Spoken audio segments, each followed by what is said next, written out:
Syekh Jumadil Kubro.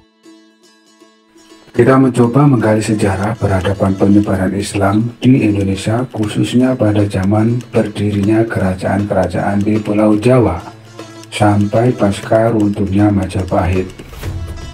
Salah satunya penyebaran Islam di daerah Bojonegoro, yaitu peradaban Islam di Padangan, Bojonegoro, Jawa Timur.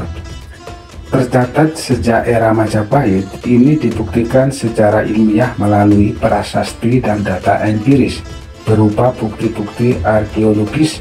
Selain itu juga hikayat dakwah Sayyid Jamaluddin Akbar Al-Husain atau Syekh Jumadil Kubro di Padangan. Kiai Haji Abdurrahman Wahid atau Gus Dur pernah bercerita pada era Majapahit tahun 1293 sampai 1527 terdapat ulama besar bernama Sayyid Jamaluddin yang tinggal dan berdakwah di Padangan, Bojonegoro. Cerita dari Gus Dur ini menjadi hikayat kolektif yang diingat sejumlah masyarakat. Namun waktu itu belum ditemukan adanya bukti manuskrip membuat kisah keberadaan Sayyid Jamaluddin berhenti dianggap serupa mitos nan melegenda. Hal itu wajar mengingat periodisasi dakwah Sayyid Jamaluddin di Padangan cukup lampau, yakni abad ke-14 Masehi atau jauh sebelum Majapahit runtuh. Meski demikian, banyak yang meyakini kisah Gus Dur bukan sekedar bualan. Pasti ada bukti kuat yang kelak akan terlihat secara ilmiah. Jika dianalisis dari periode awal hingga tengah Majapahit, ulama besar bernama Sayyid Jamaluddin yang dimaksud Gus Dur tak lain adalah Sayyid Jamaluddin Akbar Al-Husain atau Syekh Jumadil Kubro yang hidup pada tahun 1310 sampai 1453. Sosok yang disebut sebagai leluhur wali. Sayyid Jamaluddin Akbar masyhur sebagai ulama yang mengislamkan kerajaan Majapahit. Beliau ayah dari Maulana Ibrahim Asmaragandhi dan Maulana Ishak. Maulana Ibrahim Asmaragandhi adalah ayah dari Raden Rahmat atau Sunan Ampel. Maulana Ishak adalah ayah Raden Paku Sunan Giri. Artinya, Sayyid Jamaluddin adalah kakek dari Sunan Ampel dan Sunan Giri. Sayyid Jamaluddin Akbar ulama yang memiliki jejaring di berbagai daerah.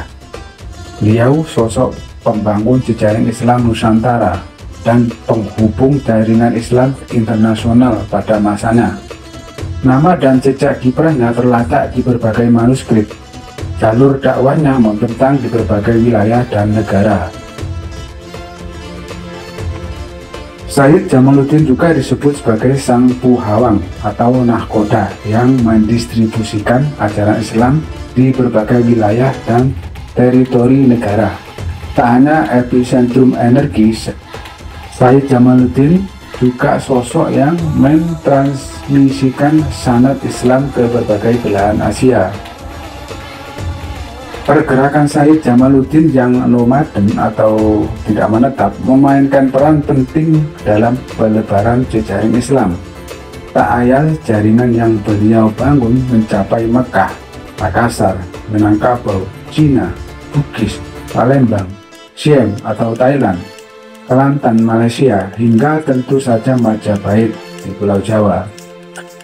Kiai Haji Agus Sunoto dalam Atlas Wali Songo menyebut kiprah Sayyid Jamaluddin memiliki banyak versi.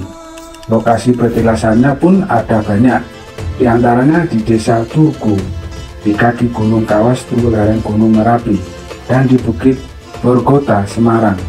Tapi makam beliau diyakini masyarakat umum berada di komplek makam Tralaya, Mojokerto. Sementara Gus Dur sendiri meyakini lokasi makam Sayyid Jamaluddin Akbar berada di Tosora, Wajo, Sulawesi Selatan. Beliau kerap berziarah ke Tosora pada tahun 1989 yang lalu. Gus Dur menunjukkan pada masyarakat bahwa di sanalah Sayyid Jamaluddin Akbar dimakamkan. Bahkan Gus Dur juga mendukung adanya haul Sayyid Jamaluddin Akbar di Tosora, Wajo, Sulawesi Selatan tersebut. Meski tinggal sementara, keberadaan Sayyid Jamaluddin Akbar di Padangan, Bojonegoro memberi dampak besar terhadap peradaban Islam di Padangan pada periode-periode berikutnya. setidaknya sebagai gerbang pembuka. Ini dibuktikan dengan keberadaan para ulama yang berada di Padangan di tiap zaman dan peradaban. Peradaban Majapahit, nama lain Telatah Padangan atau Cipang Padangan, sudah disebut-sebut sejak abad ke-14 Masehi melalui prasasti Canggu yang ditulis Raja Hayam Wuruk pada tahun 1358 Masehi. Dalam prasasti Canggu tertulis nama Cipang Padangan sebagai bagian penting dari pintu gerbang pelabuhan sungai Kerajaan Majapahit. Di era Kerajaan Majapahit, tepatnya di bawah rezim Raja Hayam Wuruk tahun 1350 sampai 1389, tercatat nama-nama desa di sepanjang Bengawan Solo dan Berantas yang menjadi pelabuhan sungai Niditira Pradeca. Catatan Hayam Wuruk ini terdokumentasi dalam prasasti yang ditemukan di Canggu, Trowongan, Mojokerto, Bertiti Mangsa 1358 Masehi. Dalam prasasti Canggu ditulis nama Padangan dan Cipang sebagai bagian penting dari Niditira Pradeca atau pelabuhan sungai Kerajaan Majapahit. Padangan dan Cipang yang dimaksud dalam prasasti tak lain adalah wilayah bantaran Bengawan Solo yang kelak kita kenal sebagai Cipang Padangan. Bukti lainnya, pada 2011 silam sejumlah arkeolog dari Museum 13 Bojonegoro bersama peneliti dari UGM Yogyakarta menemukan lokasi reruntuhan candi yang berada di desa Ngeber Padangan. Lokasi penemuannya itu tepat berada di tengah hutan KPH Padangan, berjarak 2 km dari arah pemukiman warga. Para arkeolog melakukan penggalian selebar 10 meter dengan kedalaman 1 meter. Dari penggalian awal itu ditemukan reruntuhan Candi Majapahit. Ini didasarkan dari bentuk struktur dan potongan bata pengunci yang hanya digunakan sebagai bagian dari candi era Majapahit. Tak jauh dari desa Ngeber Padangan, para arkeolog juga menemukan bekas reruntuhan pemukiman Majapahit yang berada di desa Ngelu, Margomulyo, berada di wilayah hutan KPH Padangan. Para peneliti memastikan temuan itu sebagai bekas reruntuhan pemukiman Majapahit. Ini didasarkan pada ukuran dan konstruksi batu bata yang sama dengan reruntuhan Majapahit yang berada di daerah Mojokerto. Adanya beberapa inskripsi tulisan Arab menunjukkan temuan pemukiman Majapahit itu sudah masuk era Islam. Ini bukti penting bahwa sejak era Majapahit di Padangan sudah ada peradaban Islam. Temuan para peneliti ini jadi bukti bahwa sejak era Raja Hayam Wuruk, Cipang Padangan sudah jadi pintu gerbang transportasi sungai Majapahit. Artinya riwayat dakwah Said Jamaluddin Akbar di Padangan Bojonegoro tentu bukan bualan, sebab Said Jamaluddin memang masyhur sebagai ulama yang mengislamkan Majapahit. Selain itu, beliau juga sosok puhawang nahkoda yang bergerak secara nomaden atau tidak menetap. Tahun 1481 sampai 1554 Masehi, yang kemudian berganti Kesultanan Pajang tahun 1568 sampai 1587. Padangan masuk wilayah administratif Kadipaten Cipang. Sejak itu pula kawasan yang dikenal Cipang Padangan masyhur didiami banyak ulama. Ini dibuktikan adanya sejumlah makam prajurit Giri Kedaton tahun 1481 sampai 1680 yang berada di desa Tebon Padangan. Menjelang runtuhnya Kesultanan Pajang tahun 1587 Masehi, seorang tokoh Pajang bernama Pangeran Adiningrat Dandang Kusuma Syekh Sabil Menak Anggrung bermukim di tempat yang dikenal dengan Gedung Pekuncen, Kuncen Padangan. Di tempat ini Mbah Sabil berkonsolidasi dengan tokoh Pajang lain seperti Mbah Sambu Lasem dan Mbah Abdul Jabbar Tuban.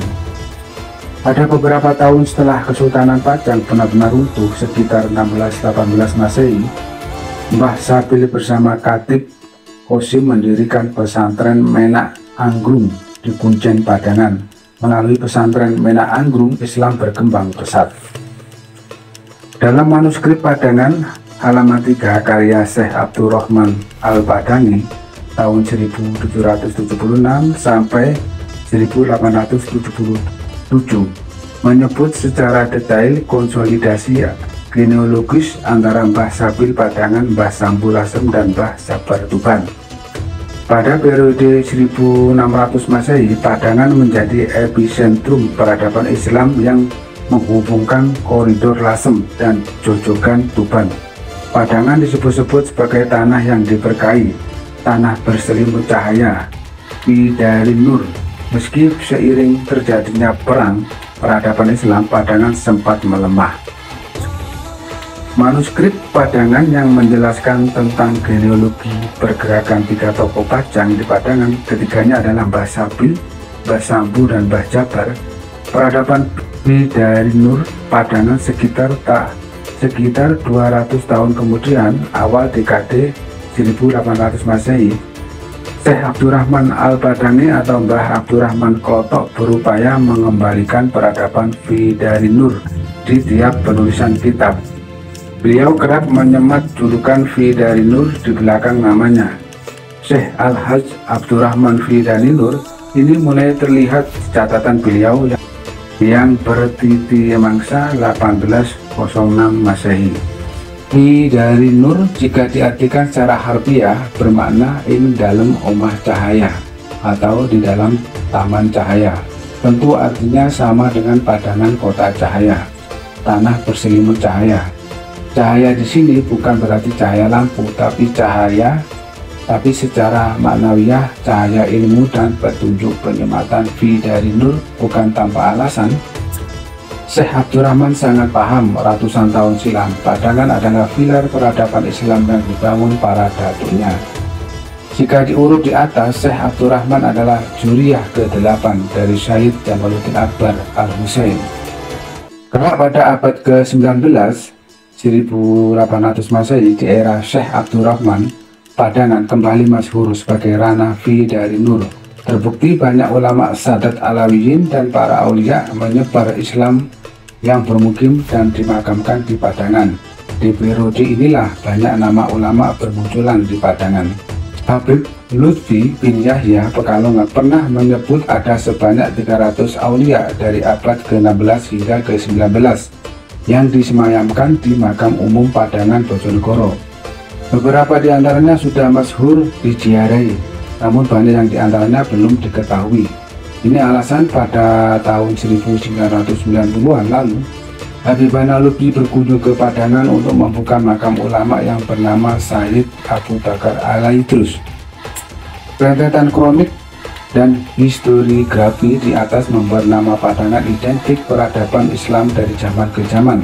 Tak heran jika kelak Padangan jadi markas divisi Malang Negoro, pasukan Diponegoro era Perang Jawa tahun 1825 sampai 1830, jadi basis utama pergerakan Sarekat Islam pada tahun 1913 oleh Ahmad Wahyu Rizkiawan. Wallahu a'lam bishawab.